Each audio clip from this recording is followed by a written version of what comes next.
다 함께 일어나서 하나님 말씀 읽으십니다. 빌립보서 3장 10절부터 11절 2절 말씀입니다.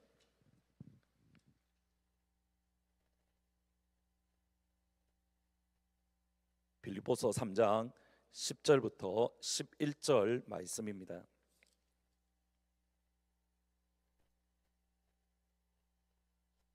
다들 벌써 찾으셨군요. 3장 10절부터 12절 2절 말씀 같이 있습니다. 시작. 내가 그리스도와 그 부활의 권능과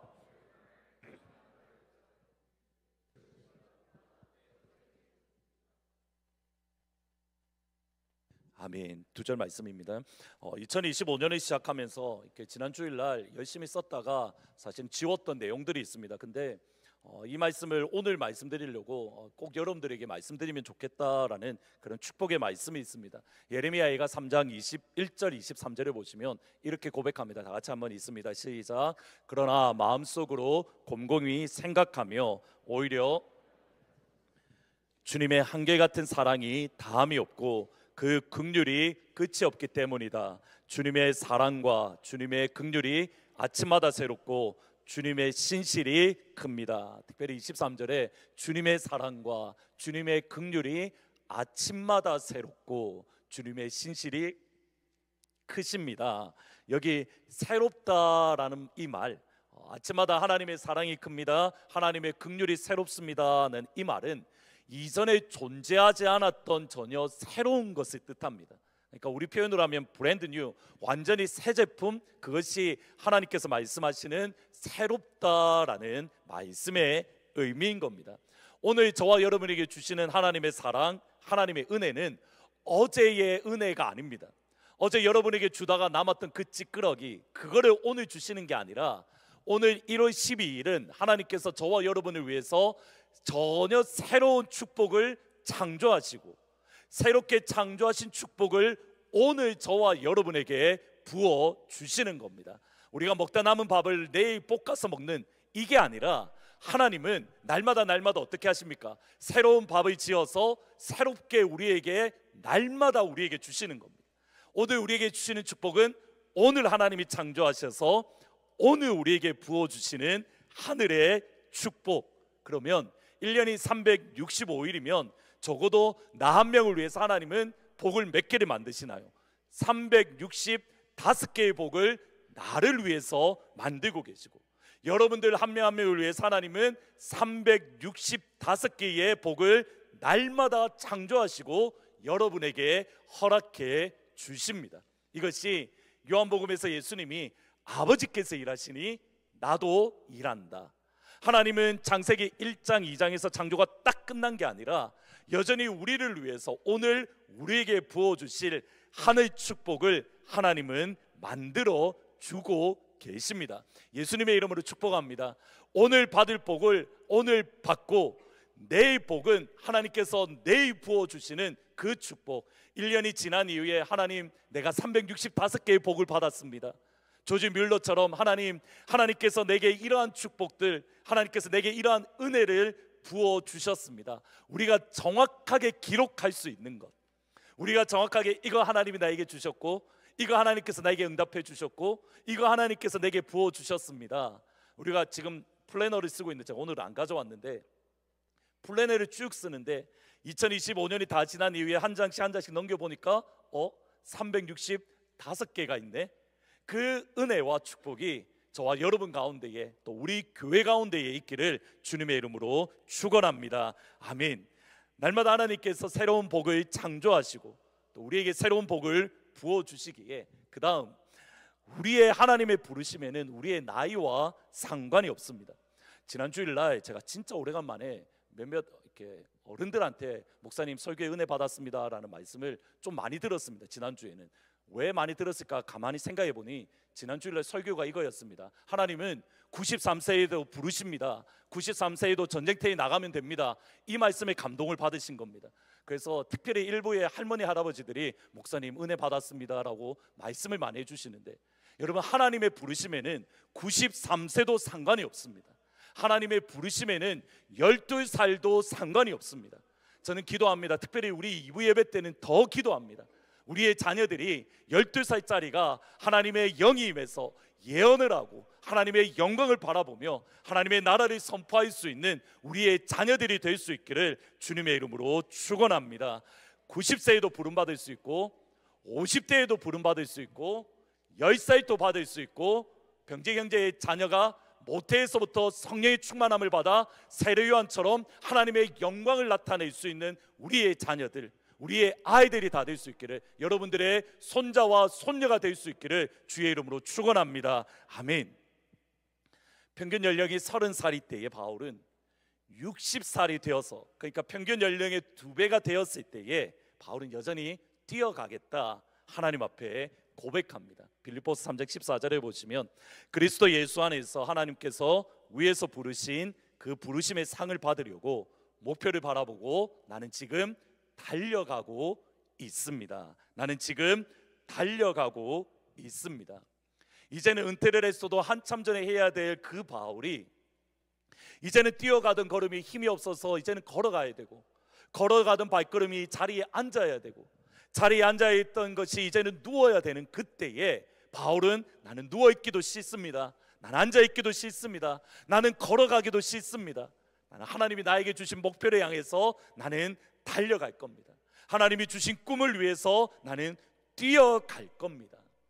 바울은 변함없이 하나님이 주신 목표를 향해서, 하나님을 향해서 달려가고 있습니다. 다음 주부터는 우리가 바라보아야 될 목표점이 무엇인가, 하나님이 우리에게 주신 목표점, 정확하게는 예수 그리스도, 우리가 예수를 향하여 달려나가는 그 예수님이 누구인가 우리가 살펴볼 것인데, 우리가 2025년 하나님께서 우리에게 주신 그 목표를 향하여 달려갈 수 있는 그러한 은혜들, 그러한 축복들, 우리가 달려가기 위해서 첫 번째 필요한 것은 우리는 뒤에 있는 것을 모두 잊어야 됩니다.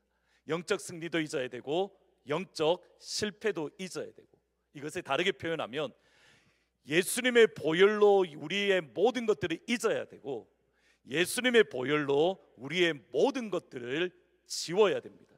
뒤에 있는 것을 잊어버리고 표대를 향하여 나아간다는 이 말은 예수와 함께 죽고 예수와 함께 사는 것, 예수와 함께 죽고 예수와 함께 부활하는 것. 그래서 첫 번째로 우리가 오늘 같이 은혜를 나눌 말씀은 이겁니다. 같이 한번 읽어보십니다. 시작. 예수와 함께 잘 살려고 예수와 함께 죽. 이 문장을 고민을 진짜 많이 하고 썼습니다. 다시 한번 읽습니다. 시작. 예수와 함께 잘 살려고 예수와 함께 죽습니다. 2025년 코아 성경기가 지금 진행되고 있습니다. 지금 창세기를 쭉 따라오시는데 미리 말씀해 드립니다. 여러분, 어저께 안 했으면 그냥 오늘 거 읽으십시오. 내가 캐첩해야지 하고 이렇게 따라가다 보면 못 따라갑니다. 그러다가 포기합니다. 어저께 거는 잊어버리십시오. 잊으라고 했잖아요. 어저께 거는 잊어버리고 오늘 1월 12일 날 코아 성경을 읽으십시오. 그리고 시간이 나거든 어저께를 읽고, 그리고 시간 나거든 그 다음 거를 읽고, 항상 오늘 거를 먼저 읽고 포기하지 말고 끝까지 나아가면 좋을 것 같습니다. 코아 성경 읽기 이번 주 진도가 아마 오늘 내일 모레 지나가면서 누구에 대한 말씀이냐면 요셉에 대한 말씀입니다. 여러분, 요셉의 삶을 가만히 보면 어제 속에서 살아가던 사람, 오늘이 아니라 어제를 살아가는 사람, 잊지 못하고 과거에 매여 있는 사람이 누구인가를 잘 보여줍니다. 요셉은 형들에 의해서, 그가 17살이 되었을 때에 형들에 의해서 노예로 팔려갔고 노예로 애굽에 끌려갔습니다. 애굽에서 군대 장관이었던 보디발의 집에서 노예로 살았고, 그러다가 또 억울한 누명을 써서 그가 감옥 깊은 곳에 갇히게 되었습니다. 그리고 하나님의 시간이 되었을 때에 하나님은 요셉을 국무총리로, 감옥에 억울한 종살이를 하던 요셉을 국무총리로 높여주셨습니다. 이 시간들, 그러니까 형들에 의해서 노예로 팔려서 보디발의 집에서 노예로 살고 감옥에 갇혔고 국무총리가 되기까지 시간이 몇 년이냐면 13년입니다.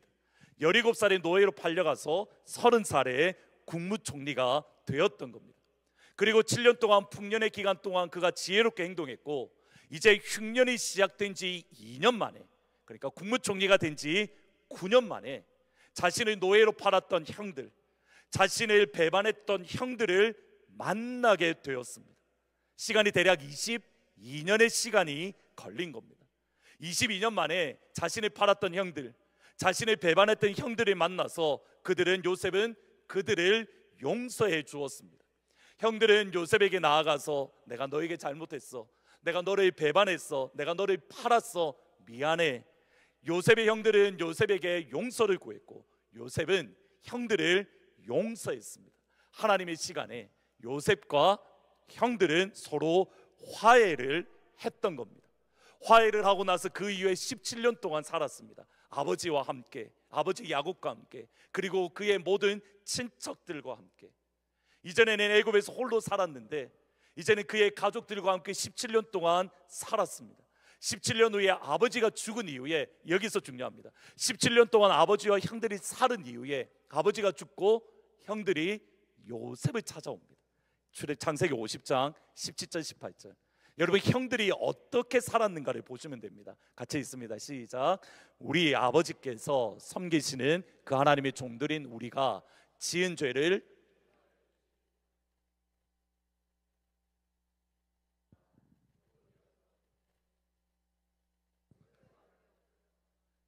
우리는 아우님의 종입니다. 보셔야 됩니다. 17년 전에 요셉에게 내가 잘못했다라고 고백을 합니다. 내가 너를 팔았고 내가 너를 배반했고 너를 죽이려 했던 거 내가 미안해, 내가 용서를 구해, 나를 용서해 주겠어?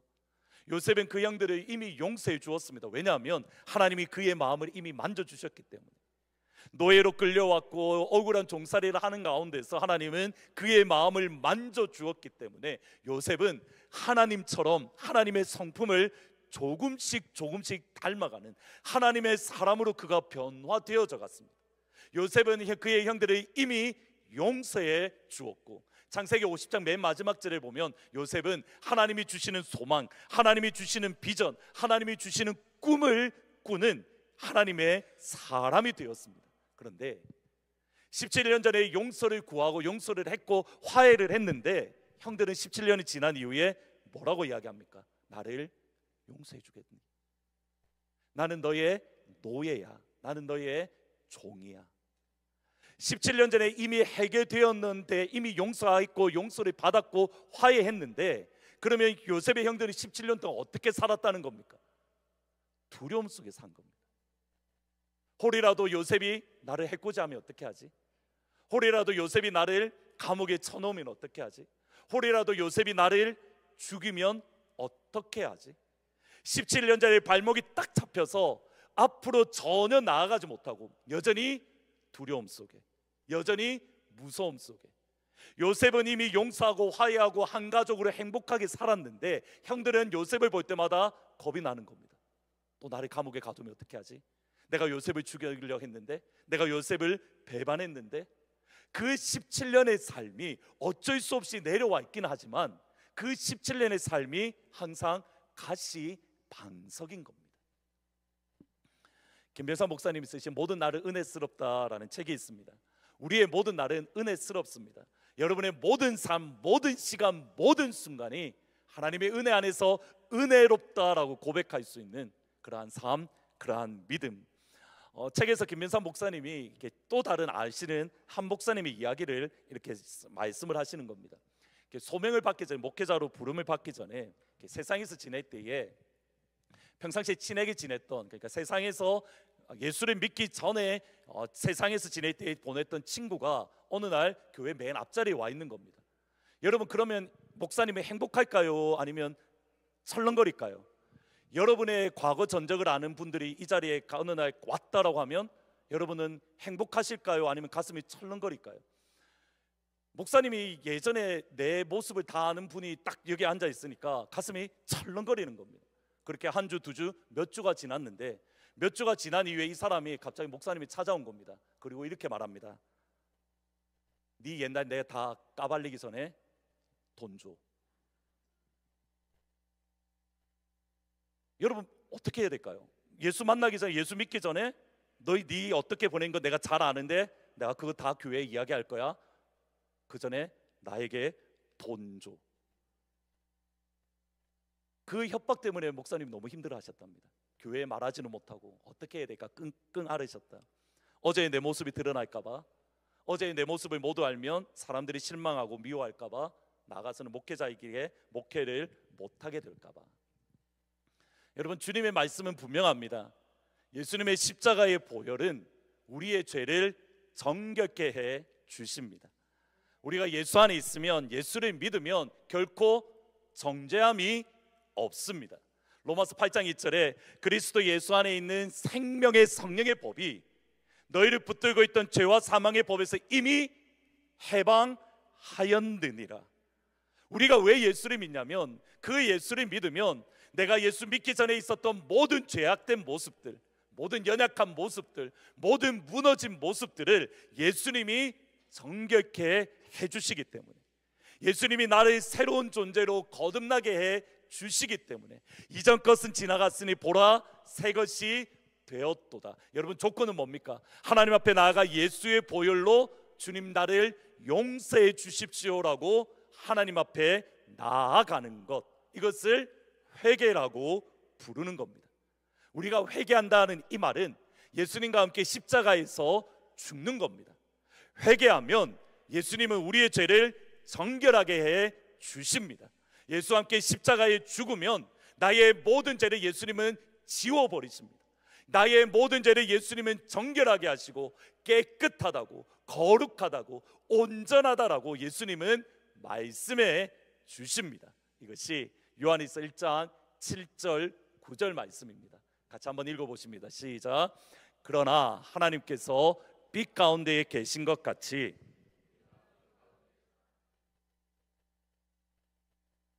하나님의 아들 예수의 피가 우리를 모든 죄에서 깨끗하게 해 주십니다. 9절에 이렇게 말합니다. 우리가 우리 죄를 자백하면 하나님은 신실하고 의로운 분이셔서 우리 죄를 용서하시고 모든 불의에서 우리를 깨끗하게 해 주실 것입니다. 아멘. 누구의 말입니까? 안성수라는 한 사람의 말이 아니라 누구의 말씀입니까? 하나님의 말씀입니다. 하나님의 말씀은 정확무호하고 분명하며 우리에게 확실한 약속의 말씀입니다. 우리가 회개하면, 우리가 우리 죄를 자백하면 하나님은 의로우신 분이셔서 우리 죄를 용서해 주십니다. 모든 불의에서 우리를 깨끗하게 해 주십니다. 예수님의 보혈은 저와 여러분의 죄를 깨끗하게 할 하늘 능력을 가지고 있습니다. 따라서 우리가 예수님의 보혈을 의지해서 기도했습니다. 하나님, 나를 용서해 주십시오. 하나님, 내가 예수의 십자가와 함께 나는 죽었습니다. 주님, 나를 긍휼히 여기시고 주님, 나를 새롭게 해 주십시오. 예수님의 이름으로 기도합니다. 아멘. 그리고 나서 다음 날, 주님, 내가 어저께 지었던 이거 아시죠? 주님, 내가 또 예수님의 이름으로 기도합니다. 용서해 주세요. 예수님의 이름으로 기도합니다. 아멘. 그 다음 날 또 똑같은 걸로, 예수님, 내가 그때 지었던 죄 아시죠? 예수님 용서해 주세요. 예수님의 이름으로 기도합니다. 아멘. 하나님의 뜻일까요? 예수의 보혈을 믿지 못하는 겁니다. 예수님의 보혈은 분명합니다. 여러분이 주님 앞에 나아가 주님 앞에 신실한 고백, 신실한 회개를 했다면 예수님은 이미 기억 속에 잊어버리십니다. 여러분, 이것이 가지는 중요한 의미가 있습니다. 우리가 주님의 마음으로 우리가 예수님의 보혈을 의지해서 기도하고 회개하고 주님 앞에 죄 용서를 받았을 때에 우리를, 그 죄가 우리를 더 이상 붙들지 못합니다. 다르게 표현하면 저와 여러분의 목표는 십자가에서 날마다 죽는 게 아닙니다. 십자가에서 죽어야 됩니다. 날마다 예수의 보혈을 의지해서 하나님 앞에 나아가서 정결함을 구해야 되고 예수의 보혈로 우리의 심령을 새롭게 해주기를 기도해야 됩니다. 그러나 저와 여러분의 목표는 날마다 회개하고 날마다 죄를 짓고 날마다 회개하고 또 똑같은 죄로 회개하고 똑같은 죄로 회개하고, 주님은 그것이 원하지 않습니다. 주님의 마음은 무엇입니까? 죽었으니까 뭐 해야 됩니까? 살아나는 겁니다. 예수의 십자가와 함께 죽었기 때문에 예수의 십자가와 함께 다시 살아나는 것. 죽는 게 목표가 아니라 주님의 마음은 살아나는 것, 살아있는 생명이 주님의 마음입니다. 이것이 바울의 했던 고백입니다. 빌립보서 3장 10절에 바울이 이렇게 말합니다. 내가 바라는 것은 그리스도를 알고 그분의 부활의 능력을 깨닫고 그분의 고난에 동참하여 그분을 동참하는 겁니다.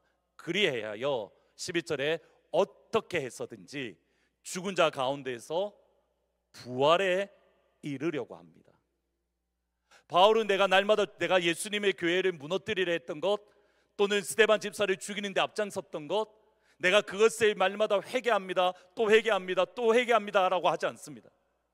예수님의 보혈로 내가 그것을 회개했습니다. 주님, 나를 긍휼히 여기시고 나를 용서해 주십시오. 내가 예수와 함께 죽었습니다. 그 다음에 무엇으로 나가는 겁니까? 부활에 이르려 하노니. 바울의 옛 모습은 이미 다 죽었습니다. 예수님의 십자가로 이미 십자가에서 죽었습니다. 죄인된 나는 죽었습니다. 회개입니다. 좋은 일입니다. 선한 일이고 우리의 삶 속에 있어야 될 일입니다. 그러나 여러분의 목표는 회개 자체가 아닙니다. 회개를 통해서 어디로 나가야 되는 겁니까? 생명으로 나가는 겁니다. 여러분이 왜 회개를 하는 겁니까? 예수와 함께 살기 위해서. 여러분이 왜 주님 앞에 무릎을 꿇어야 되는 겁니까? 예수와 함께 동행하기 위해서. 여러분이 왜 예수의 십자가 앞으로 날마다 나가야 되는 겁니까? 그럴 때에 이 십자가를 통과해야만 주님과 함께 걸어가니까. 날마다 십자가 앞에 나아가서 회개하는 게 우리의 목표가 아닙니다. 여러분의 목표와 저의 목표는 회개를 통해서, 십자가를 통해서 예수와 함께 이 길을 걸어가는 것. 살기 위해서 죽는 겁니다. 여러분의 목표는 날마다 죽는 게 아닙니다. 그래서 김면사 목사님이 이렇게 말을 합니다. 참 마음에 와닿는 표현이었습니다. 우리 인생의 최고의 불행은 하나님이 주신 축복을 누리지 못하고 저주로 만들어 버리는 일입니다. 예수님은 이미 우리 죄를 용서하셨다라고, 너는 내 앞에 아름답고 온전한 자야라고 하시는데, 회개를 통해서 십자가를 쑥 지나가서 예수님과 함께 동행하고 있는데 우리는 그 기쁨을 누리지 못하고 그 행복을 누리지 못하고, 주님은 우리에게 기쁨과 행복을 주셨는데 우리는 또다시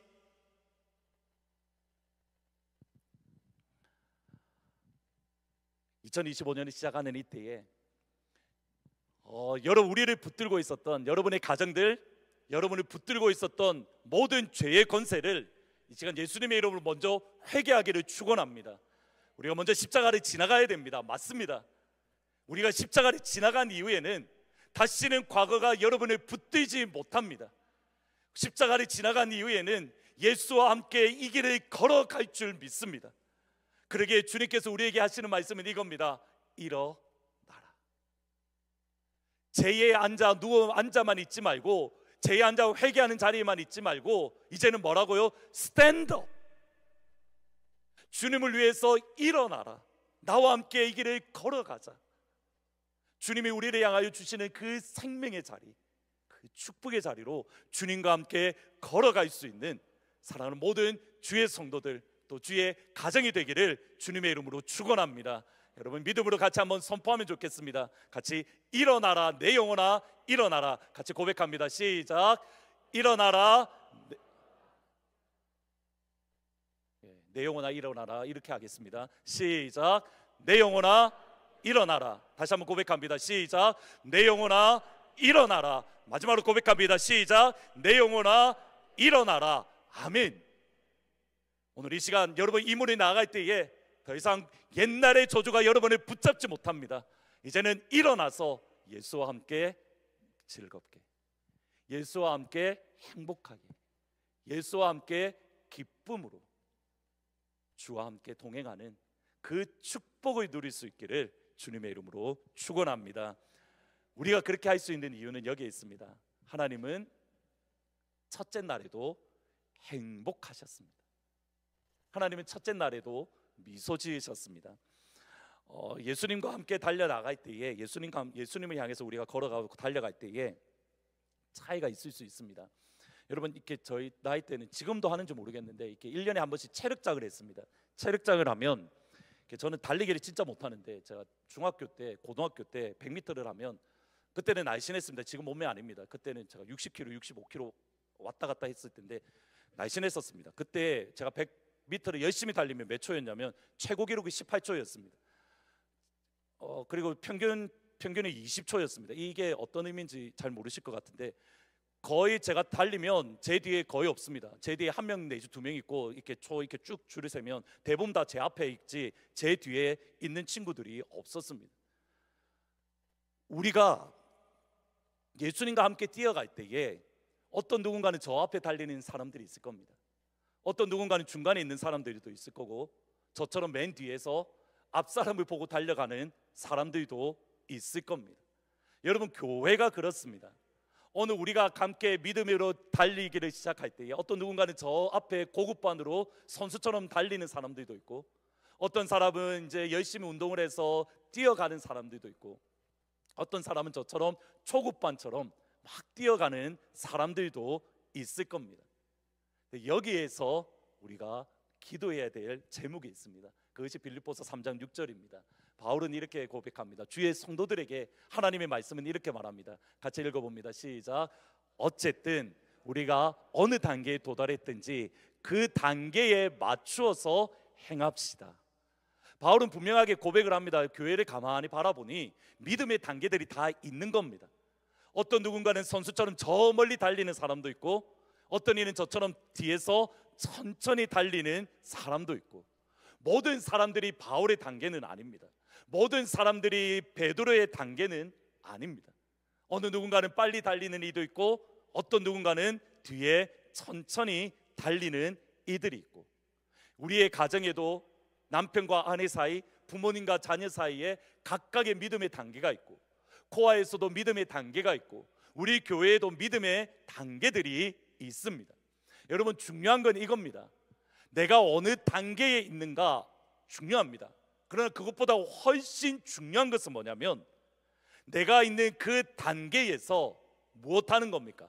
끝까지 100m를 달려가는 겁니다. 중간에 포기하거나 무너지지 아니하고, 내가 지금 이 단계니까 이 단계에서 끝까지 달려가는 것. 100m를 20초에 달리면 어떻습니까? 지금 제가 100m 달리면 30초 나가지 않을까 싶은데, 100m를 30초에 달리면 어떻습니까? 뭐가 핵심인 겁니까? 그 꼬린점을 지나간 게 핵심입니다. 느리면 느린 대로, 도저히 걷기가 힘들어서 걸어가야 되면 걸어가는 대로, 또는 심지어는 무언가를 짚고 의지해서 걸어가야 되면 걸어가는 대로, 하나님께서 나를 부르신 그 단계에서 끝까지 달려가는 것.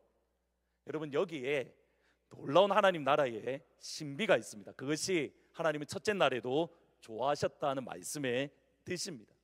태초에 하나님이 천지를 창조하셨습니다. 창세기 1장 2절에 보시면, 땅이 온돈하고 공허하며 흑암이 수면 위에 가득할 때에, 말 그대로 혼미한 상태, 혼돈의 상태에 있을 때에 하나님이 빛이 있으라라고 말씀을 합니다. 한번 같이 읽어보시겠습니다. 1장 3절 4절입니다. 시작. 하나님이 말씀하시기를 빛이 하나님 보시기에 좋았더라. 보셔야 됩니다. 하나님이 말씀으로 빛을 창조하셨습니다. 그 빛을 하나님 보시기에 좋았더라. 여러분, 여기서 저희들이 구분해야 될 게 있습니다. 하나님이 창조하신 빛을 보실 때에 하나님은 뭐라고 말씀하십니까? 좋았더라라고 말씀하시지, 그 빛이 완전하고 완벽하다라고 말씀하지 않습니다. 다시 한번 이 구분을 하셔야 됩니다. 하나님께서 첫째 날 빛을 만드시고 그 빛을 하나님 보시기에 좋았더라이지, 하나님이 그 빛이 있는 그 상태를 완전하다, 완벽하다라고 말씀하지 않습니다. 이것이 가지는 의미는 뭐냐면 이겁니다. 하나님이 빛을 만드신 후에 보시기에 좋았습니다. 미소를 지으십니다. 그러나 완벽하지는 않았습니다. 그러기에 하나님이 그 다음에 무엇을 하십니까? 둘째 날 궁창을 위아래로 나누시고, 그리고 물을 모이게 하시고, 셋째 날에는 지구 가운데에 바다로 만드신 물을 모으시고 땅을 드러내시고, 그리고 그 가운데에 곡식과 채소와 열매 맺는 것을 만드시고, 넷째 날에는 하늘에 해, 달, 별을 만드시고, 첫째 날에 하나님께서 완전하고 완벽하게 만드신 것이 아니라 시간이 갈수록 첫째 날, 둘째 날, 셋째 날이 갈수록 세상은 점점 어떻게 돼가는 겁니까? 완전해 나아가는 겁니다. 그런데 하나님 보시기에는 빛밖에 없는 첫째 날에 뭐라고 이야기하십니까? 보시기에 좋았더라. 둘째 날에 하나님이 좋았더라 건너뛰십니다. 셋째 날에 하나님이 보시기에 땅에 채소를 만드신 이후에 하나님 보시기에 좋았더라입니까? 아니면 그거 첫째 날보다는 조금 더 좋았더라입니까? 똑같이 좋았더라. 하늘에 해, 달, 별을 만드신 이후에 첫째 날보다는 더 좋아졌잖아요. 더 완전에 의해서 갔잖아요. 그럼 하나님 보시기에는 더 좋았더라입니까? 아니면 하나님 보시기에 좋았더라입니까? 좋았더라. 완전하지는 않습니다. 그러나 하나님은 첫째 날에도 보시기에 좋았더라. 둘째 날, 셋째 날에도 보시기에 좋았더라. 다섯째 날에도 보시기에 좋았더라. 여러분, 이것을 우리의 믿음의 단계로 한번 생각해 보셔야 됩니다. 어느 누군가는 흑암과 혼돈으로 가득해 있는 그 모습에서 빛이 있으라, 예수 믿기 전에 흑암과 혼돈으로 가득했는데 빛이 있으라라고 해서 그 빛을 경험한 상태입니다. 믿음이 완전하지 않습니다. 누가 무엇이 필요한 겁니까? 이 사람에게는 풀도 필요하고 해, 달, 별도 필요하고 하나님께서 원하시는 동물도 필요하고 새도 필요합니다. 그런데 첫째 날 보시기에 하나님은 좋았더라. 첫째 날에 하나님이 그를 바라보시며 좋았더라는 그 모습과 둘째 날, 셋째 날 조금 더 진보를 보인 그때에 하나님 보시기에 좋았더라와는 같습니다. 여러분, 이것이 하나님의 마음이고 하나님의 뜻입니다. 분명히 우리는 앞으로 나아가야 됩니다. 빛이 있는 상태로만 여러분 머물면 안 됩니다. 빛에서 그 다음에는 해달 별로 나가야 되고 하나님이 보시기에 완전히 좋았던 그 모습으로 우리의 믿음은 진보해야 되는 것이 맞습니다. 그러나 첫째 날에도 하나님 보시기에 좋았더라. 둘째 날, 셋째 날에도 하나님 보시기에 좋았더라. 나를 부르신 내 모습 이대로, 내가 연약하면 연약한 대로, 깨어지면 깨어진 대로, 무너지면 무너진 대로 하나님은 우리를 바라보시며 보시기에 좋았더라. 첫째 날에 하나님 앞에 충성을 다하는 겁니다. 그 충성을 하다 보면 어느 날 둘째 날이 되고, 그 둘째 날에 충성을 다하다 보면 저녁이 되면 아침이 되니 셋째 날이 되고, 마침내 일곱째 날이 되는 것. 지금 보시는 책은 이시온 선교사님이 쓰신 내가 가지 않으면 아무도 가지 않는다라는 책입니다. 선교사님이 이렇게 축구 전문인 선교사로서 케냐에서 또는 아프가니스탄에서 또는 남수단에서 이렇게 선교 사역을 감당을 했는데, 이렇게 부탄이라는 곳에 가시면서 이렇게 차 한 대만 겨우 갈 수 있는, 이렇게 낭떠러지가 바로 낭떠러지고 차 한 대만 겨우 갈 수 있는 그런 곳에 가면서 항상 마음이 덜컹덜컹하면서 그 길을 걸어가시는 겁니다. 그 길을 가다가 어디까지 가야 될까라고 생각을 하는데 선교사님 마음 깊은 곳에 갑자기 한 단어가 들렸답니다. 처음 교회. 처음 교회.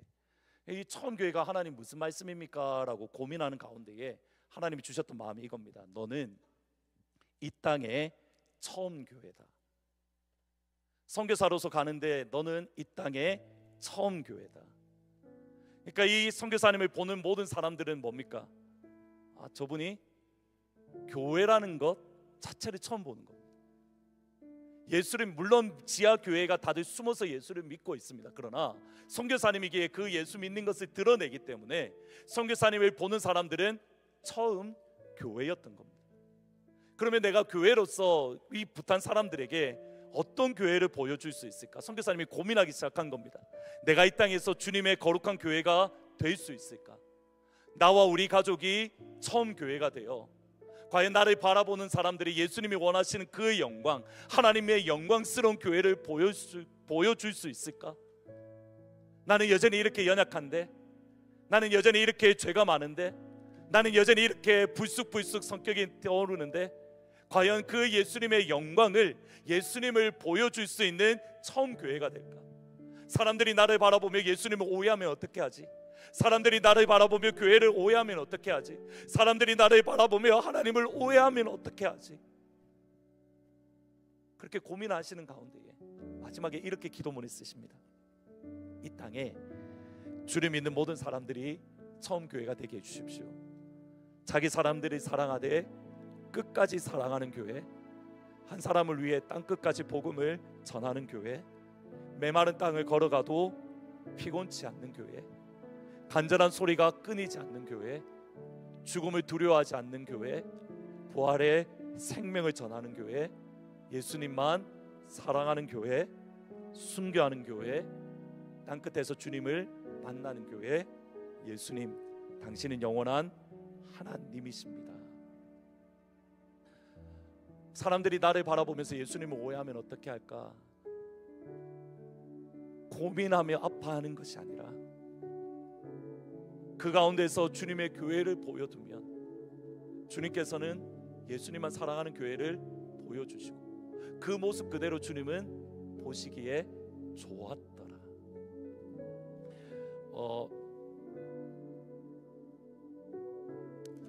쟤는 이렇게 부모님 세미나를 하시는 한 사모님의 고백을 읽었습니다.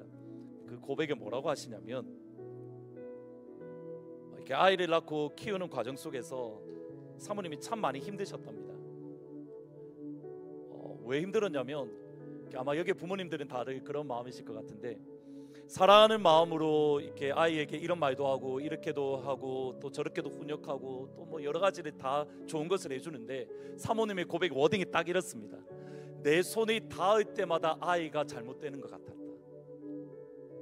나는 사랑으로 이 아이를 믿음으로 은혜 안에서 키우려고 하는데 이상하리만치 내 손이 닿기만 하면 아이는 점점점 망가지는 듯 보였다. 점점점 어긋나고 점점점 엇나가고. 사모님의 마음이 너무 힘드셨답니다. 나는 분명히 하나님 주시는 마음으로 이 아이가 믿음 안에서 아름답게 자라라고 이것도 해주고 저것도 해주고 이 말도 하고 저 말도 하는데, 그 말을 할 때마다 자꾸 아이가 엇나가고 아이가 빗나가는 모습을 보면서 하나님, 이거는 도대체 왜 이렇습니까?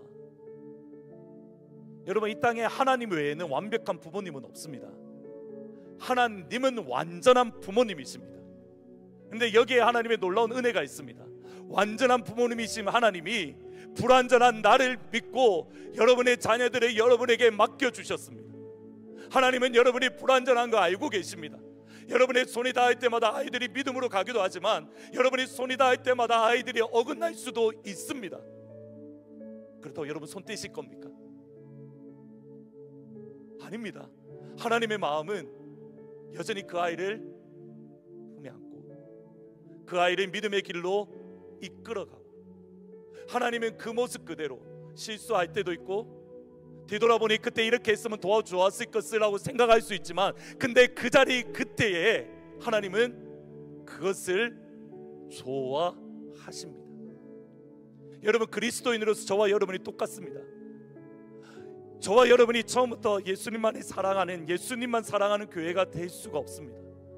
목회자로서 예수님만 사랑하고 여러분 가운데 예수님만 보여주고 실수하지 않고 완전한 사람이면 좋겠는데, 아시잖아요. 맨날 고함만 치고 말 실수하고 행정적인 실수하고 때로는 마음이 상하는 말, 목사님 왜 굳이 저 말을 하지? 여러분, 실수하고 연약한 모습들 여러분들이 보시잖아요. 지금 우리의 모습이 메마른 땅을 걸어가도 지치지 않는 그런 교회를 보여주면 좋은데, 한 발자국만 내딛어도 지쳐서 하나님 못 가겠습니다.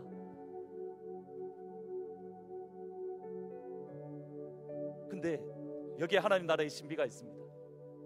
그렇게 부족하고 망가진 모습이지만 여전히 앞으로 나아가야 될 것들이 많지만, 하나님은 첫째 날에 내 모습을 보면서 보시기에 좋았더라라고 말씀하십니다. 둘째 날, 셋째 날에 나의 모습을 보면서 하나님은 보시기에 좋았더라라고 말씀하십니다. 하나님은 여러분의 있는 그 모습 그대로, 여러분의 단계 그 자리를 하나님은 좋아하십니다. 그것을 통해서 하나님은 하나님의 나라를 이루어가는 겁니다. 제가 진짜 좋아하는 유머가 있습니다. 뭘 좋아하냐면, 아까 제가 100m를 20초에 달린다고 했잖아요. 그래서 저는 항상 이 유머를 한 번씩 생각을 떠올리는데, 달렸습니다. 달리기를 하는데 또 마침 또 그날따라 또 제가 맨 꼴찌로 있는 겁니다. 저 앞에 달리는 애들도 있고 제가 보기에 여기 거의 대부분이 저보다 앞에 나갈 건데, 막 같이 달리기를 하는데 갑자기 심판이 뭐라고 이야기하죠? 야, 뒤돌아서. 그러는 순간 어떻게 됩니까? 꼴찌로 달렸던 저는 1등이 되고, 저게 1등이 되었던 분은 꼴찌가 되는 은혜가 2025년 있기를 축복합니다. 내가 꼴찌로 알고 열심히 달려가서 때로는 마음이 너무 힘들고, 하나님 나는 언제쯤 저렇게 됩니까? 라고 했는데 어느 순간 되돌아보니 하나님이 뒤돌아서 어느 순간 하나님이 나를 1등으로 만들어 주십니다. 처음 된 자가 나중 되고, 나중 된 자가 먼저 되고. 여러분, 실망하지 말고 무너지지 말고 끝까지 여러분의 단계에서 믿음으로 나아가십시오. 어느 순간 여러분이 되돌아보면서 하나님이 뒤돌아서라는 말씀하실 날이 있을 줄 믿습니다.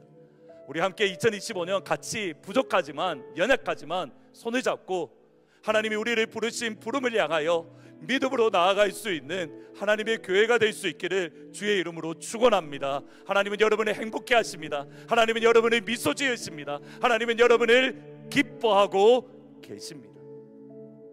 같이 믿음으로 함께 걸어가면 좋겠습니다. 말씀을 생각하면서 하나님의 열심이라는 찬양입니다. 같이 한번 하나님 말씀을 생각하면서 하나님의 마음이 무엇이고, 예수님의 마음이 무엇이고, 성령님의 마음이 무엇인가 우리 같이 기도하면서 찬양하고 마무리하면 좋겠습니다.